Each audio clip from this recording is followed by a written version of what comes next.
Winnie, the true story of the bear who inspired Winnie the Pooh, by Sally M. Walker, read to you today by Gammy. When Harry Colburn looked out of the train window, he couldn't believe what he saw: a bear at the station. The train stop would be short, but Harry had to get off and see the bear for himself. Harry hurried onto the platform and sat nearby. "What are you doing here, little bear?" The cub climbed into Harry's lap and licked his chin. "She's for sale," said the man holding her leash. "I didn't see her until after I shot her mother. I don't want her. I can't take care of a bear." Harry could care for a bear. He was a veterinarian. "How much?" Harry asked. $20. The train whistle blew, and Harry decided. He paid the man, picked up the bear cub, and carried her onto the train. Harry's friends asked a million questions, but the captain asked the loudest, "Harry, what in the world were you thinking?" "That I had to save her."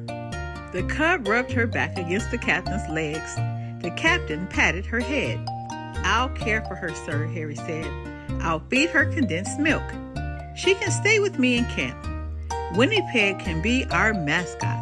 "You've already named her?" asked the captain. "Yes, sir, after our company's hometown." "Well, Winnie Peg," the captain said, "welcome to the army." By the time they reached the military training camp in Quebec, Winnie Peg had been shortened to Winnie. Harry's job was caring for horses that would be needed for battle. Winnie's job was being Harry's shadow.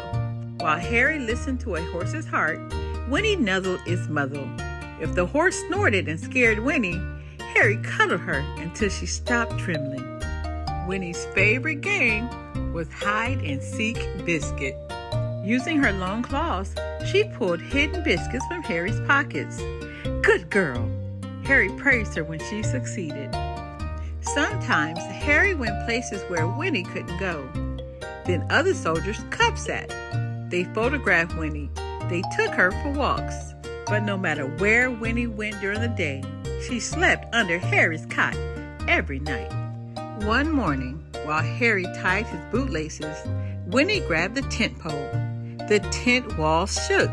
"Winnie, no!" Harry shouted. After that, Harry let Winnie climb small trees, but he always held her leash so she couldn't climb too high. A month passed. Then the captain received bad news. The war across the Atlantic Ocean is getting worse.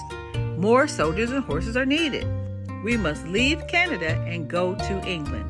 The ships will be leaving in a few days. Harry couldn't leave Winnie. "Sir, she must come with us." The other soldiers agreed. When the horses and soldiers boarded the SS Manitou, so did Winnie. Winnie was a good sailor. Harry wasn't. He lay seasick in the ship's hospital.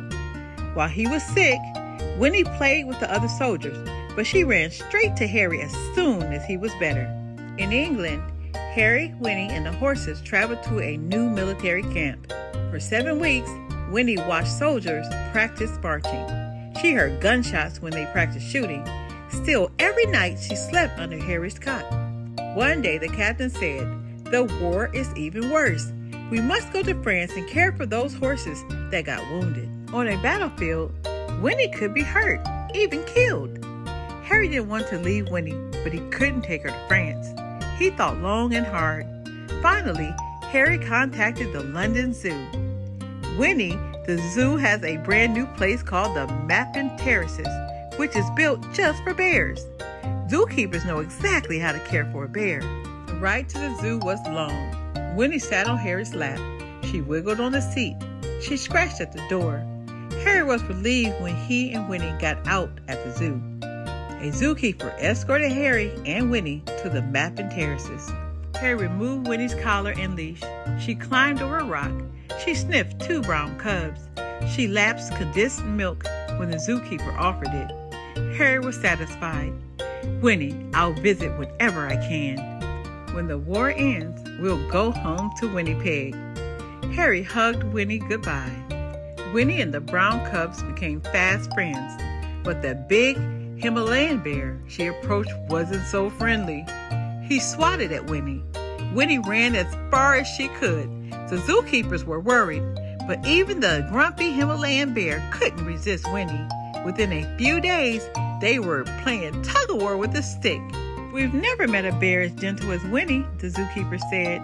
"They trusted her so much that they sometimes let children ride on her back." Harry visited Winnie whenever he could, but the war lasted 4 years. During that time, the zookeepers took very good care of his bear. Winnie had many friends. In 1919, just before Harry returned to Winnipeg, he made another hard decision. He decided that Winnie would stay at the London Zoo permanently.